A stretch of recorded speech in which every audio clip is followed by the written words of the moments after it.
It started with an announcement. "Class, this is Ms. Crowley," said Mr. Miller, stepping aside for the substitute teacher. She was pale, her eyes deep-set and dark. She didn't smile, didn't blink, just stared. "Take out your books," she said, her voice unnervingly low. Jamie, sitting in the back row, noticed something strange. The room had grown colder since Miss Crowley entered, and the clock on the wall was ticking backward. When Jamie whispered to her friend Max, Miss Crowley turned to face them, her head tilting unnaturally far. "Is something amusing?" she asked, though Jamie hadn't spoken loud enough for anyone to hear. The bell rang, but no one moved. Miss Crowley stared at the door and whispered, "No one leaves without permission." The door slammed shut on its own, locking them inside. As the class exchanged nervous glances, Miss Crowley stood motionless at the front, her gaze fixed on Jamie. She began calling roll, but some names weren't students in their class. "Sarah Myers," she called. "She hasn't been here in years," Max muttered. "She moved away in 8th grade." Miss Crowley's lips twitched. "No, she's right here." She pointed to an empty desk. The temperature dropped, and frost spread across the windows. Suddenly, the desk next to Jamie vanished, leaving only a charred black spot on the floor. A faint scream echoed as though someone had been sitting there moments before. Miss Crowley's voice broke the silence. "Turn to page 13. Class is just beginning." Jamie looked at her textbook, and the words on the page began to shift, forming the words, "Help me." The air in the room grew heavy as Jamie's heart raced. Miss Crowley's lesson wasn't from their syllabus.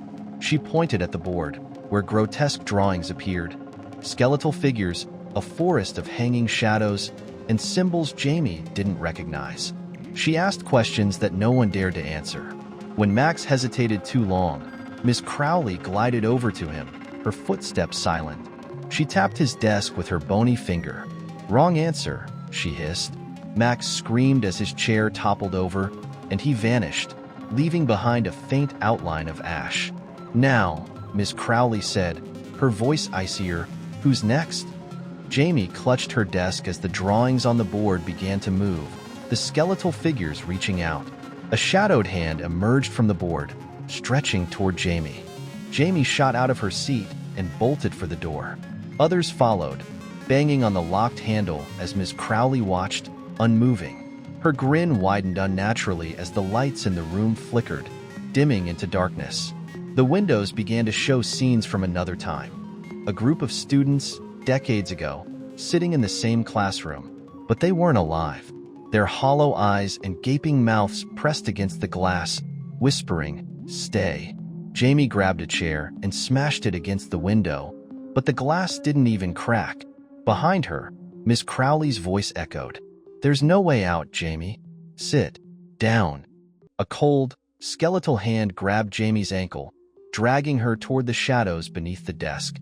Jamie struggled as the skeletal hand pulled her under. She gripped the desk, her knuckles white. "Let me go," she screamed. Miss Crowley laughed, a hollow, echoing sound. "This classroom belongs to them now." Summoning all her strength, Jamie broke free and bolted to the teacher's desk. Inside the drawer, she found an old, dusty bell. On its side was an engraving, "Ring for Freedom." She rang it. The sound was deafening, and the room exploded in light. Shadows screamed, dissolving into ash.